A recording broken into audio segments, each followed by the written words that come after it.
Hi, it's Lori from Coast to Coast Craft Girls coming to you from the West Coast. Today I wanted to share a home decor piece that I made. It folds up because I'm going to put it in a little box, and then opens up and you've got nice little scenes, like four little shadow boxes. They're 3 3/4 by 3 3/4, and they're that size because I needed them to fit in a 4x4 box.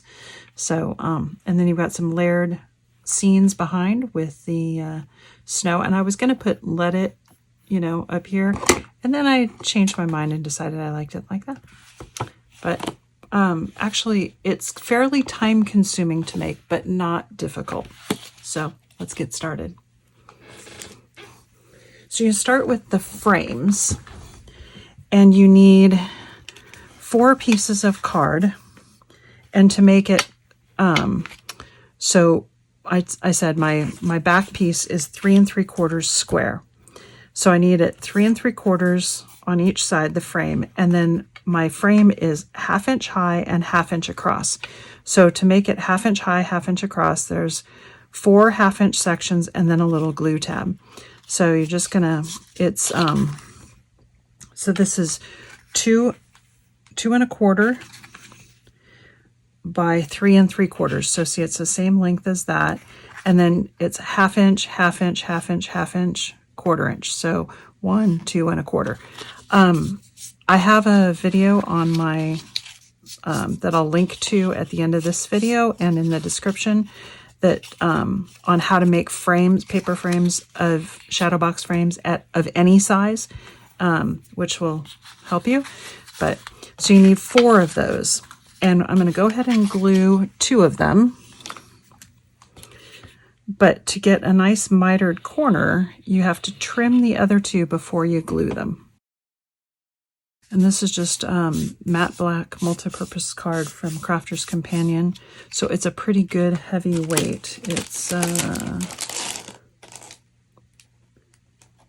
300 GSM. cardstock, so it's pretty heavyweight. You can do it with lighter weight cardstock, but it's not as sturdy. Okay, now on the other 2, let me bring that back in. Well, actually, I can do it this way. So, because I already have a couple cut. So we're going to cut them because here's my 2 straight pieces, and these 2 are cut.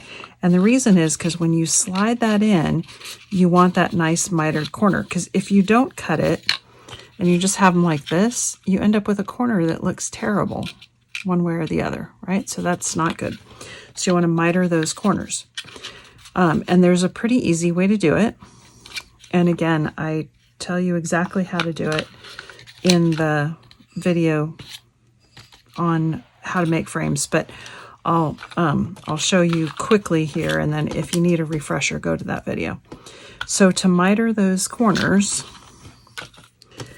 we want to take the side that has a little glue tab, because we're going to trim that glue tab, and we want to measure in, because this is a 1/2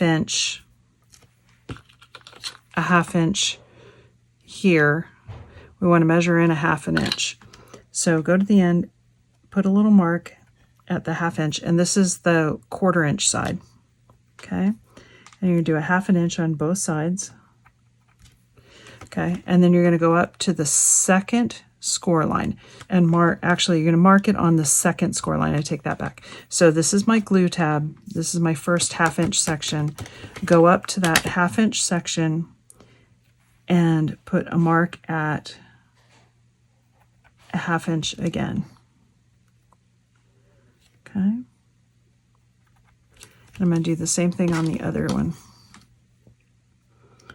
And like I said, if you want a more detailed explanation, check out my video on how to create frames of any size, because you can do this. You can make paper frames like this in any size you want, and it's actually pretty easy to do. Okay. So now that I've got those marked, I don't know if you can see those pencil marks, I'm going to take my scissors and I'm going to cut straight up where the marks are. So through that first score line to the second. And then I'm going to cut an angle from that middle score line over to there. Okay, so it looks like that.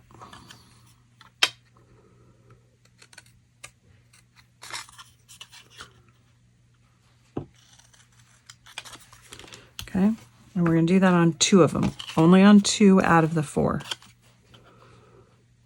If you did it on all of them, then you wouldn't get a mitered corner. So you just want to. Well, you could, if you put it on all of them, I'll show you in a second how it works.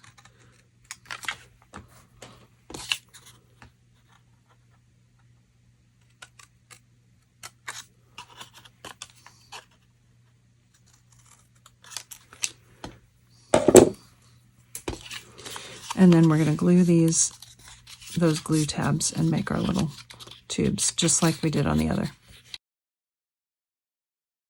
So there's my 2 cut and my 2 straight. And so these are going to slide in like that,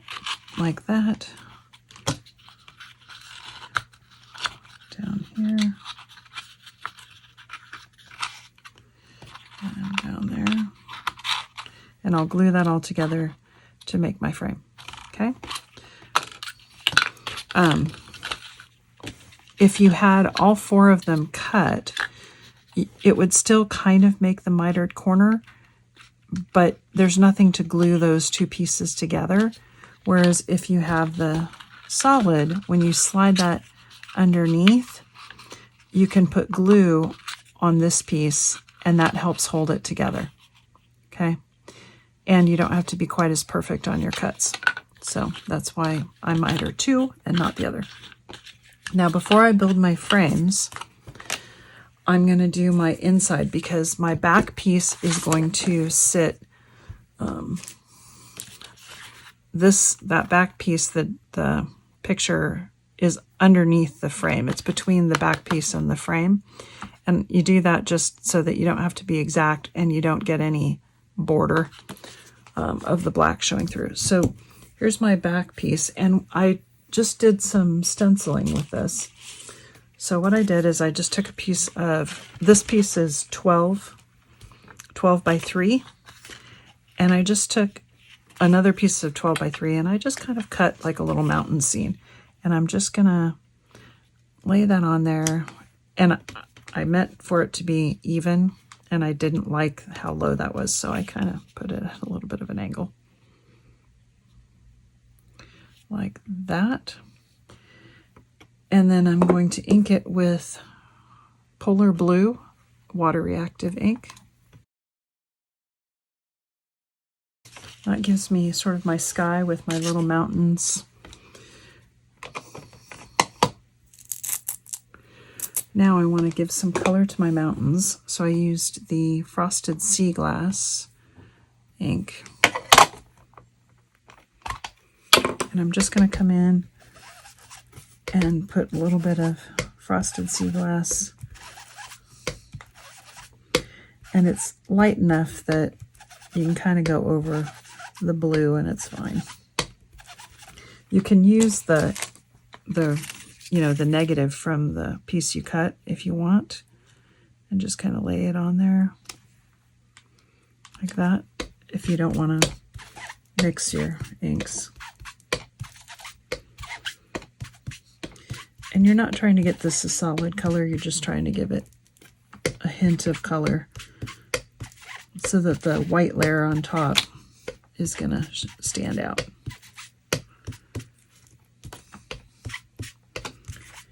And I'm not too worried that it's not blending, that I've got, like little circle marks in there, because by the time I get my next layer on, it's not really going to show too much. Okay, now my next layer, I've got another layer of 3 by 12. And this is an edgeable die, Crafter's Companion edgeable die. I can't remember where it's from, but I'm just going to cut it twice because I want to do the full 12 inches.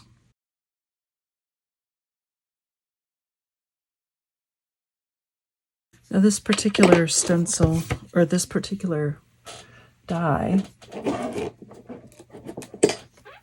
has holes in it, so if you wanted to stencil through the die and put some color on those trees, you can. But because I put ink on the background, I'm actually pretty happy with the white up against it. So that's that. Then I've got a front layer that's just, again, a sheet of 12-inch wide, and I just kind of cut a little, you know, wavy line. And I'm going to ink that with my baby blue, just to give it a little bit of color, again, because it's going to sit next to that white. So I want that white, that edge, to really pop. So I'm going to focus the blue on that top curved edge. And I'm building my background all in one piece, and then I'm going to cut it up into 3-inch sections. And the reason I'm doing that is so that when you look at it in a row, it looks like it flows like one picture, because it was one picture. So that's why I'm doing it that way, as opposed to cutting it and then doing it. So it's going to look like that. Okay? Just like that. Okay? So now we're going to cut these into, so this is 12 and I need 4 pieces, so it's going to cut into 3-inch pieces. And keep it in order once you cut it.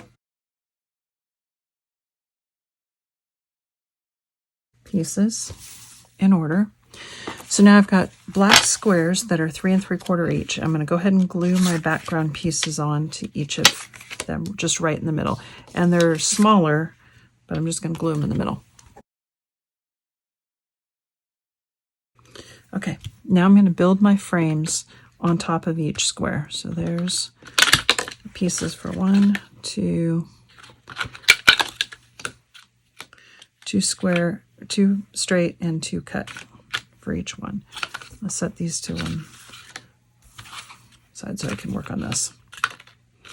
Okay, so I'm going to go ahead and put some glue on this bottom piece of the cut, and then we're going to slide that piece in, that piece in.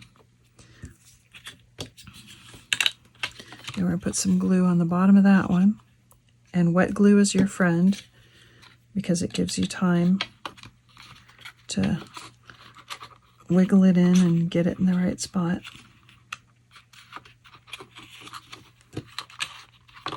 And it should be quite a tight fit. So once you get it in and you think you've got it right, then put glue, turn it over. The easiest way to make sure that you get it square is as soon as, while the glue's still wet, because see, it has a tendency to do that and get wonky, is go ahead and put it on your back piece. Oops. Because that piece is square, and so you can just line it up and make sure that it's even on all 4 sides, and then push it down. Give that glue a chance to grab. And then once the glue is mostly dry, see how it's kind of coming apart?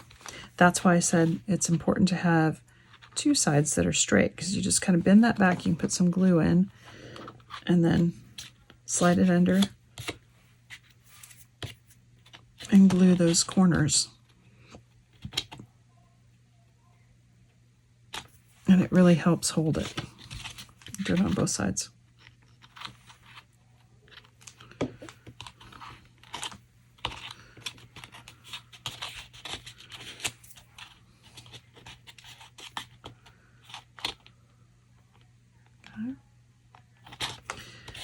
Now I'm going to do the same thing on all the others. Okay, but and then I'll go ahead and put the insides in. So I'll be back with you in a second. Okay, Now I'm going to go ahead and put my inside decorations in. Now these are actually not quite 3 inches, so I'm going to have to trim them down. And I just sort of used my scissors and trimmed off a little bit until it fit. That's pretty close.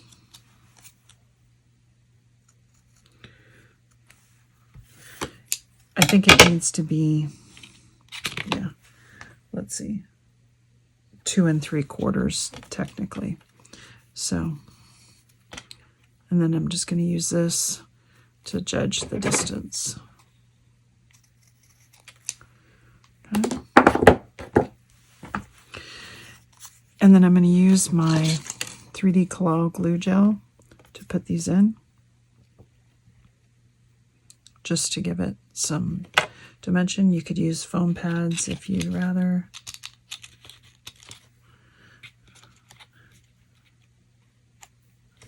There's that one.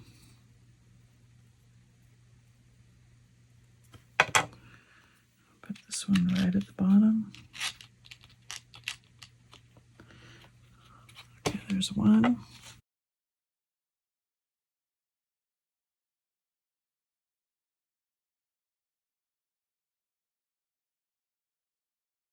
Okay, there's my little shadow boxes. They go like this. Okay. Now, to put my letters on, I cut little frames with acetate to put the letters on. Now, you could just put the letters inside there if you want, but I thought they looked better with the frames and with acetate. So this is a 3 3/4 inch square. These are 3 1/2. And I cut these out of the middle with the Crafter's Companion inverted nesting die. And I'm just going to put my acetate on first. And then I'm going to flip it over and I'm going to put my letter on. So I'll start with my S. And then I'm going to put this onto my frame. And whatever letters you put, just make sure you put them in order. So you could use Noel, you could use someone's name. If you did more of them, you could do Mary, or I don't know, maybe a year, if you wanted to do a year. And there's one, and then we're just going to do the same thing for all the rest.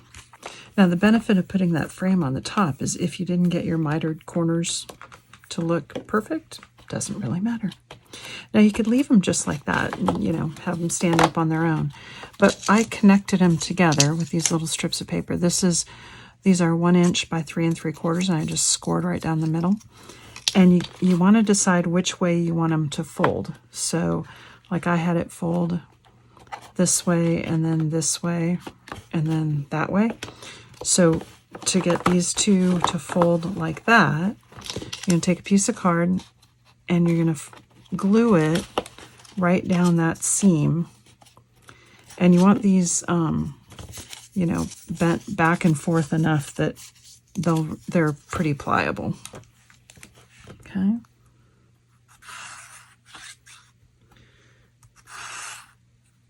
And I found the easiest way to glue these on was to actually put them the way you wanted them and make sure you have them both the right side up. And then set this piece with that seam right down that middle.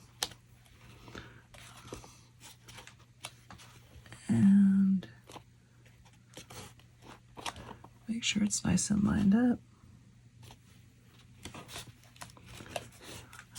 And then push it down.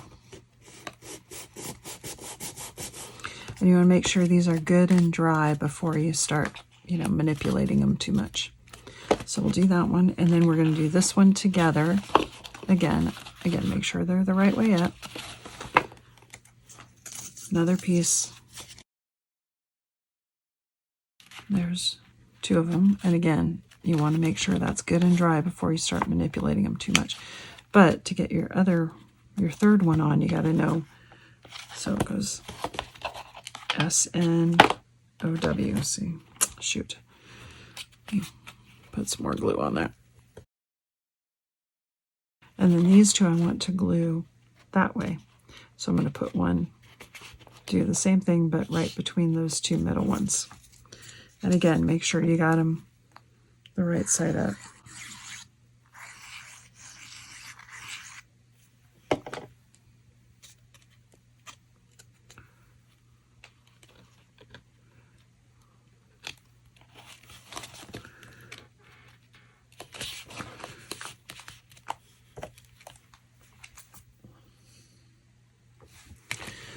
Then you just want to hold that and let that glue dry.